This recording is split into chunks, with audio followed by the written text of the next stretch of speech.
¿Este es el equipo que va a acabar con el mago más poderoso en más de un siglo?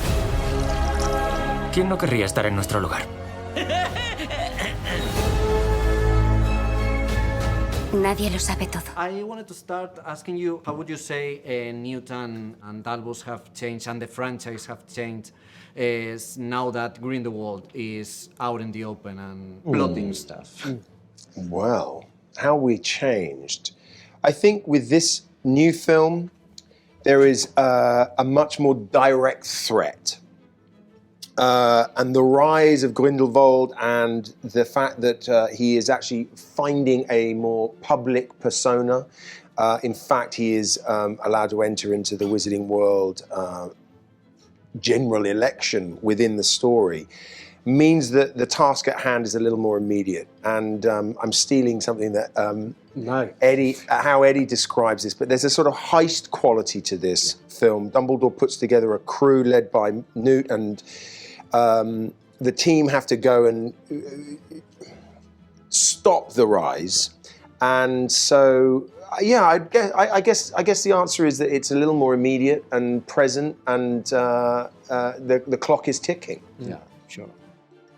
Yeah, basically, as Jude says, for me, I feel like our relationship has become one from master-apprentice to kind of almost like older brother, younger brother, being sent out on this mission with this band of outsiders to try. It's a heist that we were saying. It's sort of like a wizarding oceans movie. Do you know what I mean? It's like got that sort of vibe to it. Completely.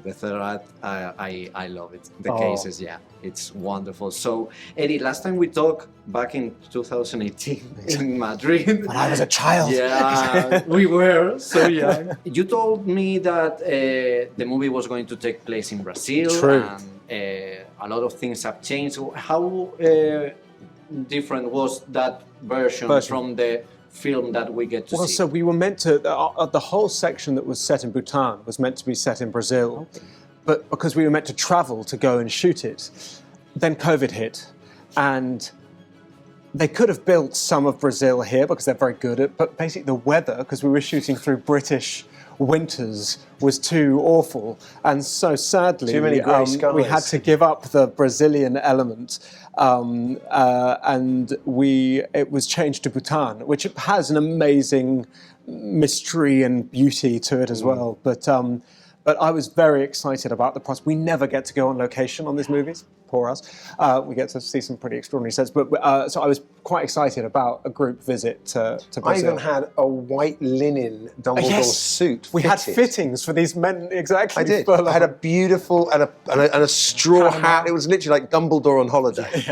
And I loved that. So where is that suit? Exactly. Maybe I want that suit. Exactly. Yeah. Maybe we'll make it to Brazil. I hope so. I hope you catch so. a glimpse. You really hope you so. do catch a glimpse at the end of the movie of the Brazilian Wizarding World. Oh, I hope. That costume must be amazing. It was so sharp. They probably got it somewhere because we're gonna. They know something we don't. Yeah, always with this franchise. You finally get scenes with Grindelwald, which are a dream. It's amazing. So I wanted to ask you, how did you work these scenes with Mads, and how did you explore the feelings that the two characters have for the other? It seemed to both of us that as the characters in this current period, we both knew where we were emotionally. We knew what our current sense of the wizarding world was. So it was important that we really just get onto the same page about the past. So a lot of our discussions with David Yates, the director, was what happened? How did they meet? What was that 6-month, 9-month period like before things started to go wrong? Who were they before they met? And I think the impact that they had on each other's lives, the like mind, the opportunity to challenge each other, and all of that at a time when they were really looking out at the world, when they could do anything, is really important, really formative. And so really a lot of our conversation was focused on that and really understanding that so that we could then look back on it from the current time and with a sense of melancholy, I suppose, and longing, but also a sense of warning. Not sure what's happening. There's a screaming There's some witch slightly terrifying screaming in the background, I think. Must be, no, it's the Howling House. Howling House, Only in Hogwarts. Only in Hogwarts. Only in Hogwarts. And what I love is no one really minds about it. It's just like, oh, yeah, that'll they'll be be a fine. script. It's a witch. She's fine. Moaning Myrtle. Moaning Myrtle. That's it.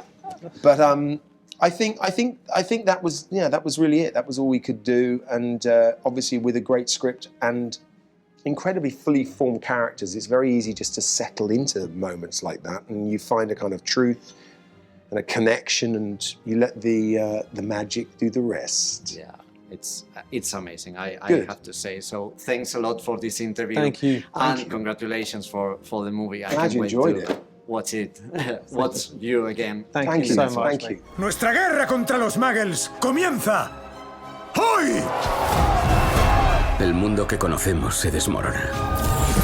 Si queremos derrotarlo, tendrás que confiar en mí.